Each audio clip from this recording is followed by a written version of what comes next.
আজকে আমি প্রীতম দাদার সাথে আটোয়ারিতে আছি। আমাদের এখানে খুব ঠান্ডা করতেছে, পঞ্চগড়ে আছি। আমরা পঞ্চগড়ে এখানে নেই। তো আমরা এই যে একটা খাড়ার মধ্যে বসে আছি। খাড়া কিন্তু এখানে বাস দেওয়া না।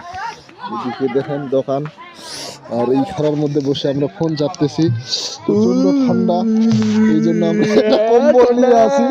কম্বল না, চাদর চাদর। একটা চাদর নিয়ে আসি, সেই মখমল কাপড়ের।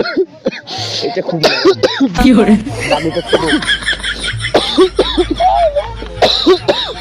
মজার কি কাহিনী, আমরা এখানে কইনা সাজে আছি। হ্যাঁ, এই যে ঘোমটা নিয়ে আছি, তাই বলতেছে আমরা কইনা সাজে আছি। কিছু না আগে দুইটা মেয়ে বলে আমাদেরকে বিয়ে করবে। যদিও আমরা সিঙ্গেল, আপনারা আগে থেকেই জানেন আমাদেরকে বিয়ে করবে বলছে কথাটা। এতে আমরা অনেক আনন্দিত এবং অনেক আত্মহারা এবং অনেক খুশি। Thank you.